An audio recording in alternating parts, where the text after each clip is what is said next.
compilation Trump released of the crimes committed by illegal immigrants.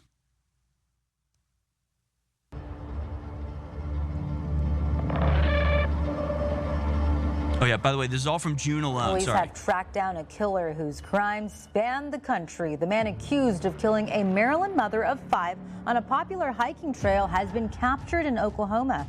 Rachel Marin was dragged from a hiking trail in Maryland where she was raped and murdered. Hernandez allegedly has ties to the notorious MS-13 gang and entered the country illegally in February of last year. The sheriff says that he fled to the U.S. illegally after murdering a woman in El Salvador in January of 2023. Just 1 month before he entered the U.S. last year, Interpol issued an arrest warrant for Hernandez. We are 1,800 miles away from the southern border, and the American citizens are not safe because of failed immigration policies. This is the second time in just 2 years that an innocent Harford County woman has lost her life to a criminal in our country illegally. As far as I'm concerned, the Biden administration has the blood of Rachel Marin in their hands. 2 officers were shot overnight. The suspect also shot in the exchange of gunfire. Police also saying that suspect Bernardo Raul Castro Mata currently resides at a migrant shelter not too far away from here. Christian Inga was arraigned today in New York City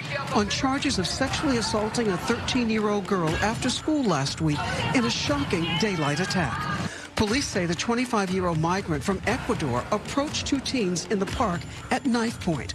According to the criminal complaint, the suspect tied the boy and girl to one another, gagged them, then raped the girl before fleeing the scene. Police say Inga entered the U.S. illegally through Eagle Pass, Texas, back in 2021. We've also learned from law enforcement here in New York that Christian Ingalandi was actually ordered to go back to Ecuador just a year later in 2022. Had he been deported, we may not have this case that has really struck a chord with people here in New York City, but even people around the country. A Venezuelan gang known as Tren de Aragua has victimized thousands through extortion, drug and human trafficking, kidnapping and murder. And now U.S. law enforcement, including Customs and Border Protection and the FBI, say the gang has made their way into the country. U.S. Border Patrol Chief Jason Owens, who has confirmed multiple arrests of alleged Tren de Aragua members over the last year, issued a warning in early April after reporting yet another arrest.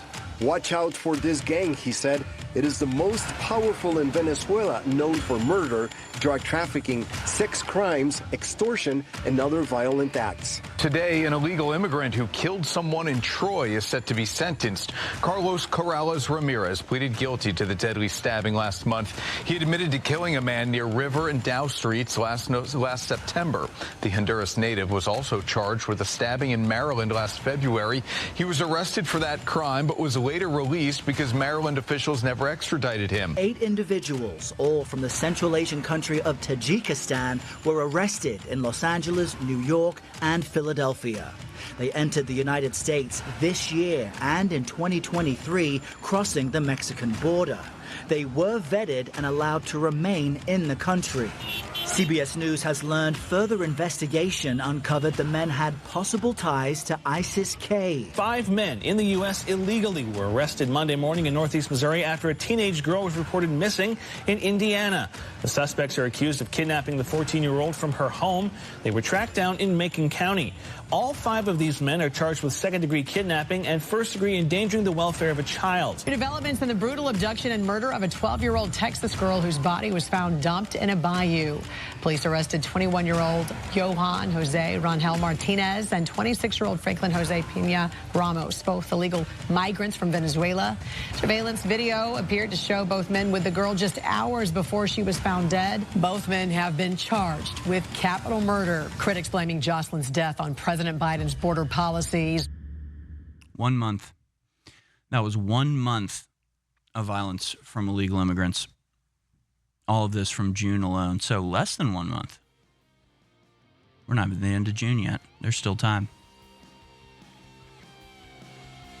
I mean, you understand now that there are illegal immigrant gangs that come to America with Wi-Fi jammer backpacks, storming into mansions, robbing everything, and then heading back home.